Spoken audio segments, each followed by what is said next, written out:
welcome to the NewsX Sunday Guardian Roundtable. Well, today we are here discussing the hottest topic really of this year, I would say, the corona vaccine. How close are we to getting a vaccine? When will be the rollout? And of course, we've heard about the Pfizer vaccine that is already going to be rolled out in the UK. But where does India stand? There are a whole lot of options to choose from. We have, of course, there's a Russian vaccine that is there. We have got our own indigenous vaccines. Also, Bharat Biotech is making the Covaxin. We're also in talks with Oxford AstraZeneca to the Serum Institute plans to roll out a version of that over here. So to discuss the rollout of the vaccines, to where we stand regarding COVID. We've been hearing this is the second wave. Some people say third wave. The winter is going to be really cruel. So in terms of that, where are we placed? What are the best options in terms of cures? Also something I'm going to be discussing. I have joining me a panel of experts and doctors. I have Dr. Monica Mahajan. She's a general physician at the Max Super Speciality Hospital. Dr. Harsh Mahajan, he is the chief radiologist and the founder of Mahajan Imaging. But more importantly, he's also been working with FICCI and other institutes in terms of planning a vaccine rollout. I have Dr. Gopi Khilnani. He is from the PSRI hospital, and he's also the former head of pulmonology at AIIMS. And of course, Ameya Paleja, he is a research at the Life Sciences Policy at the Takshashila Institute that is also working on vaccine deployment.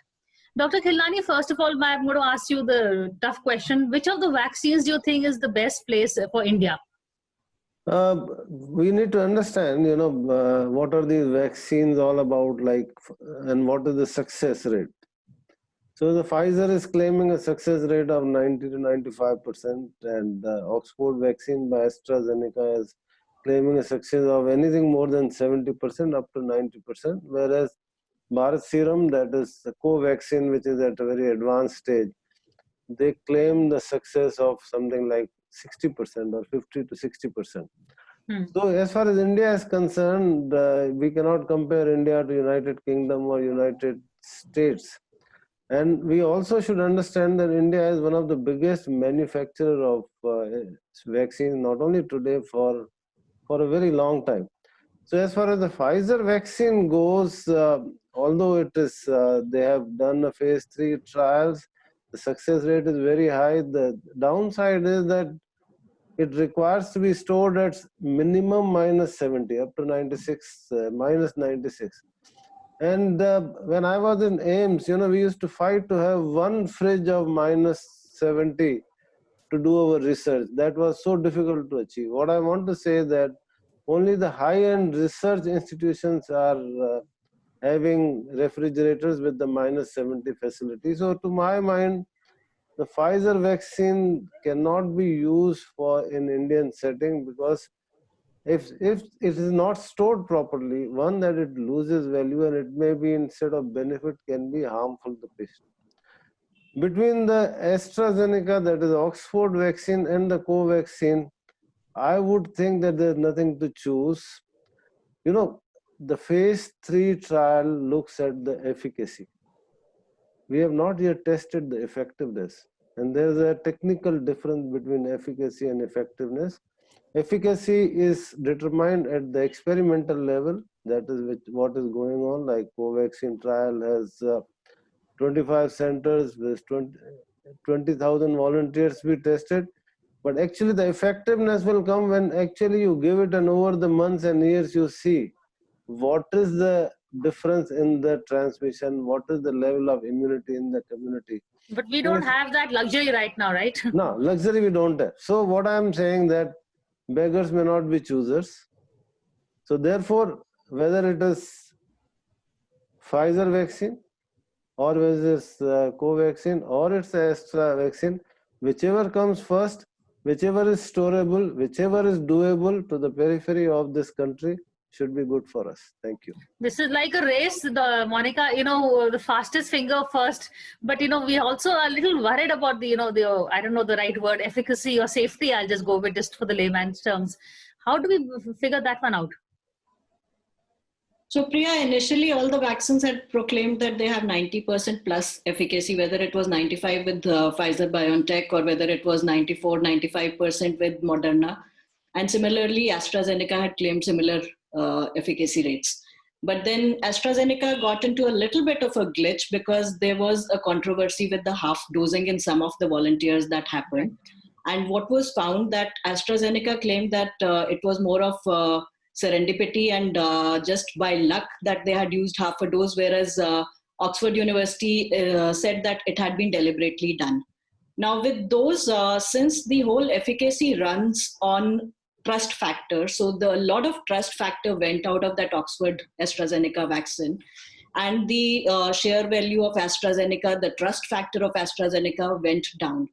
But at the same time, what Dr. Khilnani rightly pointed out is that we are a resource crunch country. The Moderna and the Pfizer vaccine both require storage at very, very low temperatures of minus 70 degrees Celsius.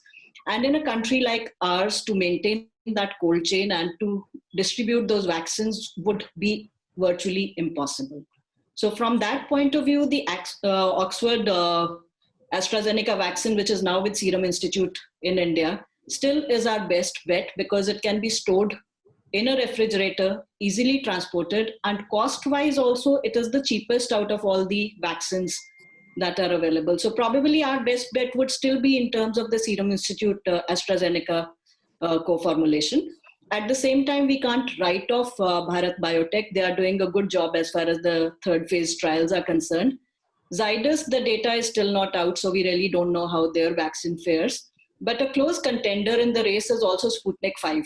The results for Sputnik 5 are very good, and now Dr. Reddy's and some other people are running trials of Sputnik 5 in our country as well. And it is again a viral vector vaccine with very good efficacy rates. So I think Sputnik 5 should also be considered in India as far as the vaccine options are concerned. So my bet for India would be in terms of the Serum Institute AstraZeneca, the Bharat Biotech, and Sputnik 5, these three. Okay, very well articulated. Before I go to Dr. Harsh, one more quick question for you, Monica. There's also been another controversy on the AstraZeneca regarding, there's been one of the trials has said that, one of the patients has claimed to have some neurological problems, some problems as the offset of trials. Of course, later on they tried to say, no, this is not it. Do we believe it? Because that trust factor also comes in over here also. We're not a little unsure as to is it a cover-up or actually that patient was not affected by the vaccine. So Priya, in every vaccine trial in patients, we do have severe adverse reactions. It's not just with AstraZeneca. It is known to happen with practically every vaccine, whether it is the rabies vaccine or whether it is in terms of any other vaccine. Vaccines are known to cause adverse events. Now, okay. AstraZeneca vaccine had caused association with transverse myelitis in a few trial patients earlier on also. But in this particular person who's volunteered for AstraZeneca vaccine, it is a little dubious because this person had coexisting factors. He did have a vitamin B12 deficiency as per the doctor's claims, and he also had some encephalopathy related to a connective tissue disorder. So A, he was not a very good choice to be a volunteer in the vaccine trial in the first place. And B, we cannot implicate the vaccine till we have a clear-cut association between the vaccine and what happened to this person. So we really can't be able to comment that this is purely vaccine-related. But taking that with a pinch of salt, every vaccine is known to have a minuscule population showing adverse events. So even if any of these vaccine candidates does show adverse events in a very, very tiny percentage of population, that still does not negate the fact that we do need vaccines and we need mass vaccination to happen. So it's not just AstraZeneca. I'm pretty sure in the trials with the other vaccines also there would have been adverse events. It's just that in terms of the publicity factor, what vaccine gets maligned more than the others. But adverse events happen with every vaccine on earth. Okay. Dr. Mahajan, your take on which vaccine is really best suited for India, or rather, given the fact that which one should we risk the most? See, Priya, there's not going to be just one vaccine. Okay. We are going to have a basket of vaccines and all of them will be used because even the production capacity of any one vaccine in India or globally is going to be limited. And hence, there are currently about 8 candidates that are in the race in India. 3 of them we know very, very well, and they've been already talked about. If you talk about the capacity of production in India, pre-COVID, we were making about 3 billion doses a year, out of which about 1 billion were for use in India and 2 billion were being exported. So really, when Dr. Kilnani said beggars can't be choosers, in the vaccine field, India is not a beggar. In fact, we will be producing for the rest of the world as well. Now, if we look at the candidates that are currently there, I think at the forefront, because the phase 3 trial is nearly complete, is the Oxford AstraZeneca vaccine, which is being manufactured by a Serum Institute in Pune. And they've been manufacturing it, taking the risk since July. And we will have about 200 million doses by end of December ready to be vaccinated. And they are capable of manufacturing about 800 million doses a year of this vaccine. Bharat Biotech can do anything between 300. Currently, their capacity is 300 million a year. They can ramp it up, they say, to 500 million. And Zydus can manufacture about 100 million.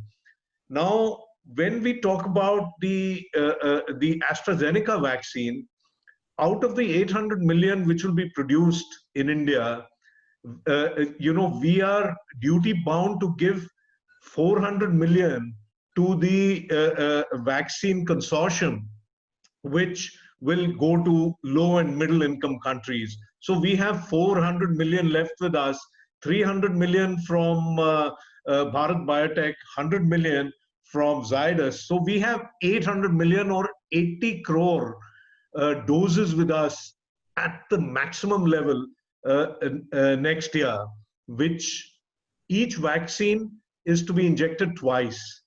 And so we will be able to inject about 40 crore of our population in the next year. And then we have this 200 million already manufactured. So we will be able to do possibly about 50 crore people if all goes well.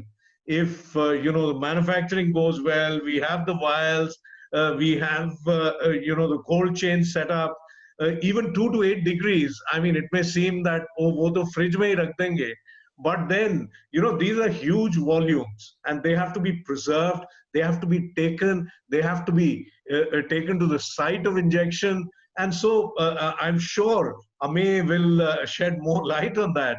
But if all goes well, we should be able to vaccinate 40 to 50 crore of our population. Then let me take this forward. How many do we need to inject for us to obtain herd immunity? Herd immunity is that it is said that if between 60 to 70% of a geographical population gets injected, then you may not need to inject the rest of the population, because the pandemic will die away. There'll be so few people left to transmit that it'll die away. So with 40 crores in 1 year, 40 crores in year 2, 80 crore of the vaccination available to people, we would be able to vaccinate about 60% of our population, and hopefully by end of year 2, achieve herd immunity. Of course, in this, we are not calculating or adding those who have already been infected, because that would be, that's a figure we still don't know, because there are the symptomatic figures we do know, and those who came positive on the test, and those who never came for testing and were asymptomatic. So that's another large chunk. So hopefully with 60%, we should be able to achieve herd immunity and achieve this in 2 years. So it's not going to happen in 3 months, 6 months. We still have to continue our behavior, the COVID behavior, for many more months and years. Months at least. Amya, what is you've been also in the discussions in terms of the vaccine deployment. Can you share with us, what does it look like? What are the plans? Yeah, so right now, I think there's very little known from what the government is planning to do. We just know that they probably, they prioritized all the healthcare workers, and that will be top priority when they come to vaccinating people. But beyond that, there's very little that we know. The thing is that we know that there are some tie-ups that are happening in the background, but nothing is clear yet. So that's something that we would like more clarity on. like Dr. Harsh said, that this will probably go on for 2 years or maybe longer. And that is something that something that is a matter of concern, because we don't really know how long the immunity will last after the vaccine. So Moderna has come out with some data today or yesterday, and they said that the immunity will last only for 3 months. So if the immunity lasts only for 3 months, then you need something immediately after that. So in terms of that, coming to your question that which vaccine is our best bet, I think even if we do the fastest finger first, maybe after 3 months, the guy who comes up with a dose which gives you 6 months immunity or 8 months immunity, and probably just a single dose, he might win the race in the longer run. So let's not just bet on the horse that bowls out the first. Let's wait it out.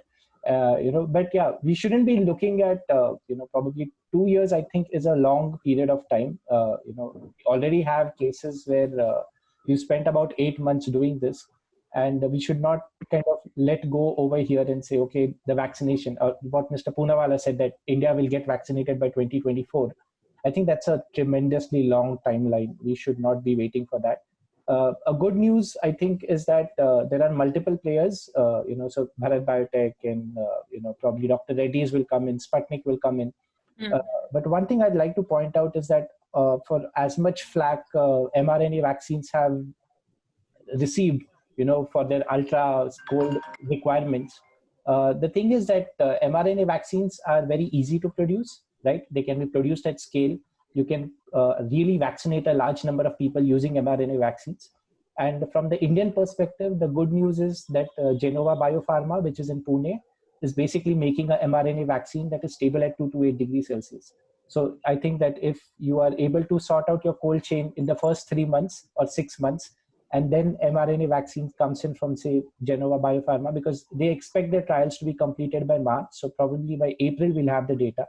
If they can really, produce mass and we can vaccinate people en masse, then I think that's the way to go. So let's not just, put all our eggs into Serum's basket right now. Just wait it out, see how things go. We are here discussing, of course, what else but COVID vaccines. That is, of course, the hottest topic of this year. Dr. Khilnani, we were discussing, the after effects of COVID vaccine also is something that is worrying a lot of people. That's going to be a big issue to look out for. So what would your advice be on that? So before doing that, I would like to clarify my comment on beggars are not choosers. I didn't mean that we are beggars in that sense.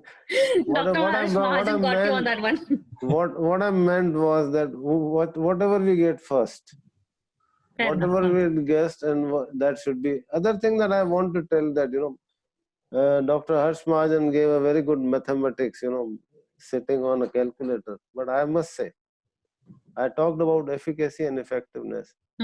At best, AstraZeneca or Covaxin or other vaccine, the efficacy, even in experimental setup, is 70%. That means if you vaccinate 100 people, 30 will still be susceptible. They will not develop immunity.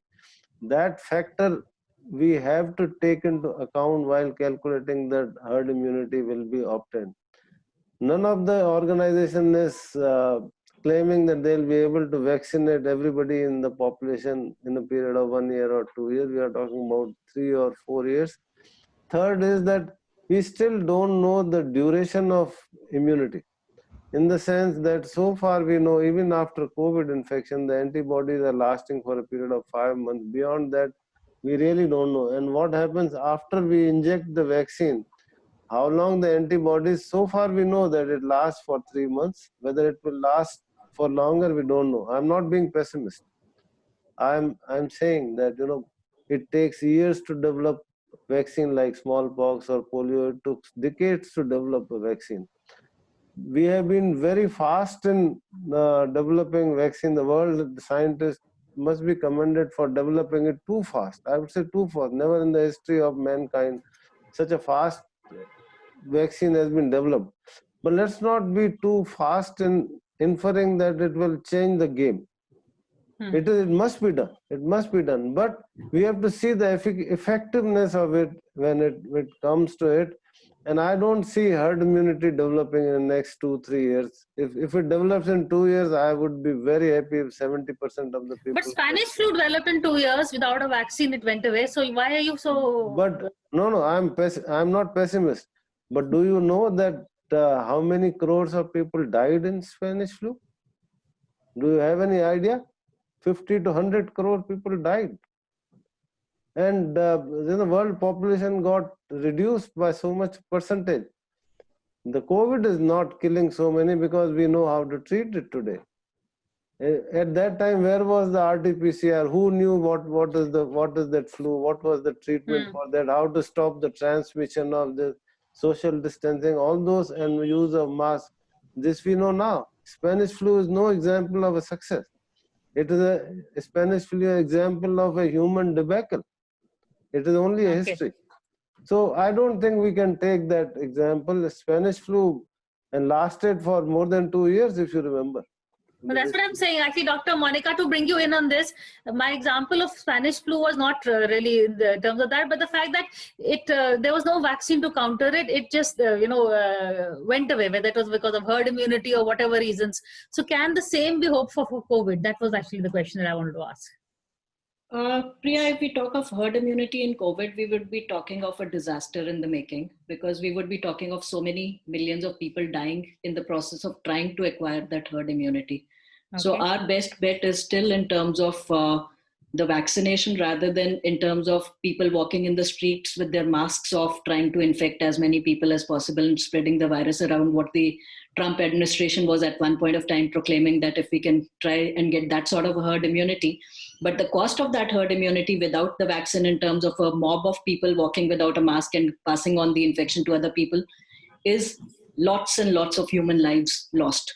So Spanish flu, that kind of herd immunity is what Sir mentioned, that millions of people died. So we don't want to look at that option of herd immunity without considering the option of vaccine. And so we are so much better equipped now that why should we not give the benefit of the vaccine to majority of the population? Again, I would want to make 3 comments at this point of time. One, that if the vaccine efficacy is 70%, we do not know that out of the 100 people who got infected, which are those 70 who will be protected and which are the 30 who will not be protected.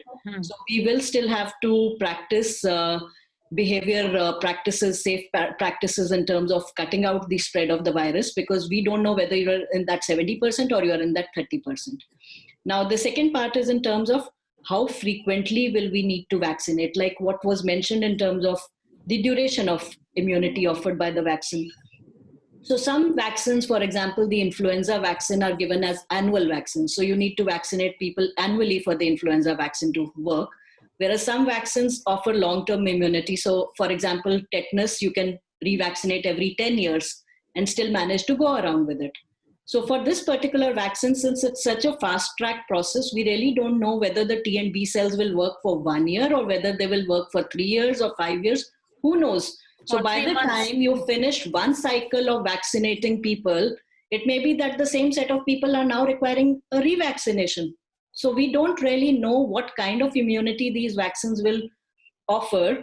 So apart from the vaccination, the social distancing and behavior practices will still remain the norm for a long period of time, because we don't know whether we will need to do it annually, every 2 years, 3 years, who knows that? We still really are in very early phases of that vaccination to say how it will work. As far as the other challenges with the community of scientists is concerned, they are working on improving their vaccines. For example, the mRNA vaccines with Moderna and Pfizer are still the safest vaccines. They do not interfere with the genetic human code. So they are safest and easiest to manufacture. So the Pfizer BioNTech have actually announced that their second batch of vaccines will be such that they can be stored at -20 rather than -70. So they know the glitches that are there. They're trying to improve on those glitches. But there are too many question marks as far as the vaccines are concerned. The efficacy, we don't know. The duration of immunity that will be offered, we don't know. And what percentage of population will require to be immunized to get a herd immunity, we really don't know that answer.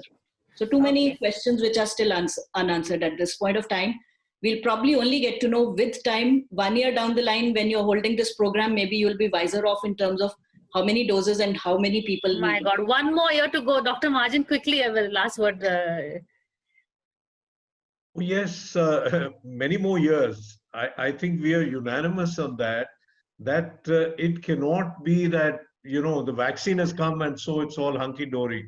It is going to take time. Again, like has been said, I showed you a calculation which looked very rosy, but, you have to take into consideration the fact that we still don't know how long the immunity will last.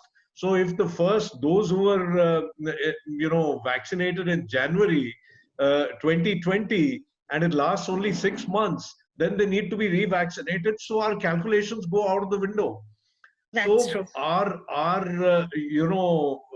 safety mechanism that we have adopted and the change in lifestyle that we have adopted, it'll have to continue for several more years. Don't think that we can revert back to the same bindas lifestyle, carefree, very soon. Okay, Amna, you ended the last segment on some good news. Do you have any more good news to end this one? I would just say that, even if, let's use your example and say Spanish flu did go away in 2 years, right? Irrespective of what the cost was.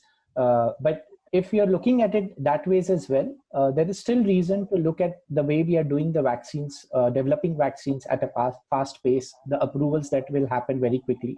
We need to keep an eye on it. We need to, go through the cycle at least once, because going forward, the risks of such diseases occurring again are very high, right? So SARS is something we've seen before. It was limited to a geographical area. We didn't bother much about it. MERS is something we've seen before. Ebola is something we've seen before. And, these all have been warning lights for us, and we've done nothing about it, right? So 3 epidemics and we've done nothing about it. It took a SARS-CoV-2 to actually wake everybody up and say, okay, we need to make vaccines really fast. There were vaccines in development for SARS, and then funding dried up for those. And then nothing happened after that. They just went into cold storage. And now we are complaining we don't have cold storage. We don't have any backups, right? So we need to look at it beyond SARS. We need to look at it beyond COVID and say, okay, tomorrow, if this happens again, we are prepared, right? If we need to vaccinate the whole adult world, we are prepared. So let's look at it in that fashion. Let's, drum up our systems and say, okay, this is how we'll tackle this. Let's not wait for another COVID to happen and say, okay, this is how we'll do this. So, okay, on that note, thank you so much, all of you, for joining in this discussion and for giving us some very valuable takeaways. Thank you. And thank you all for watching this show. Thank you.